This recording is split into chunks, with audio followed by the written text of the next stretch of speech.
16,500 फूट उंचीवर असलेलं हिमालयाचं एक असं ठिकाण जिथे निसर्गाच्या सौंदर्यापेक्षा मृत्यूचं तांडव जास्त पाहायला मिळतं. उत्तराखंडच्या दऱ्याखोऱ्यांमध्ये लपलेल्या या गोठलेल्या तलावाला कंकाल ताल किंवा स्केल्टन लेक म्हटलं जातं. कारण जेव्हा उन्हाळ्यात इथला बर्फ वितळतो तेव्हा तलावाच्या तळाशी आणि आजूबाजूला शेकडो मानवी सांगाड्या आणि कवट्या तरंगताना दिसतात. आजपर्यंत ज्यांनी कोणी या तलावाचे रहस्य शोधण्याचा प्रयत्न केला त्यांच्या हाती फक्त भीती आणि अंगावर काटा आणणारी गुपितेच लागली. या धक्कादायक रहस्याची सुरुवात झाली 1942 मध्ये, जेव्हा भारतावर ब्रिटिशांचे राज्य होते.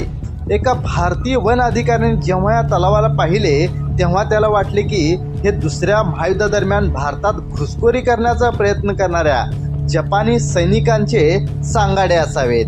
ब्रिटिश सरकार घाबरले आणि त्यांनी तातडीने वैज्ञानिकांची एक टीम तिथे पाठवली. पण जेव्हा या सांगाड्यांची फॉरेन्सिक आणि DNA चाचणी करण्यात आली तेव्हा समोर आलेले सत्य ऐकून वैज्ञानिकांच्या पायाखालची जमीनच सरकली. DNA चाचणीत समोर आले की हे सांगाडे 1942 मधले नसून आजपासून तब्बल 1200 वर्षे जुने म्हणजेच इसवी सन 850 मधले आहेत. त्याहूनही धक्कादायक गोष्ट म्हणजे हे सगळे लोक एकाच वेळी मरण पावले नव्हते.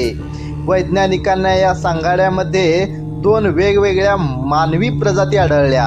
एक गट हा साधारण 9व्या शतकातील स्थानिक लोकांचा होता तर दुसरा गट चक्क भूमध्य समुद्र आणि ग्रीस देशातील लोकांचा होता. विचार करा, 1200 वर्षापूर्वी ग्रीस देशातील लोक हिमालयाच्या इतक्या दुर्गम भागात काय करत होते आणि एकाच रात्री या सर्वांचा अंत कसा झाला. या मृत्यूमागे अनेक कथा सांगितल्या जातात.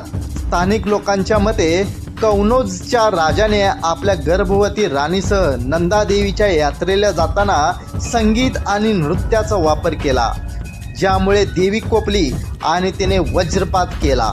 तर आधुनिक विज्ञानाचा असा दावा आहे की तिथे अचानक क्रिकेटच्या चेंडू एवढ्या मोठ्या गारांचा वादळ आले. लपायला जागा नसल्यामुळे गारा थेट लोकांच्या डोक्यावर लागल्या आणि 500 लोकांचा तिथेच तडफडून मृत्यू झाला. पण आजही अनेक प्रश्नांची उत्तरे मिळालेली नाहीत.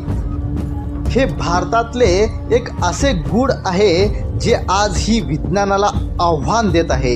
तुम्हाला काय वाटतं कमेंट्समध्ये नक्की सांगा आणि अशाच माहितीसाठी राहूज रेझोनन्सला सबस्क्राईब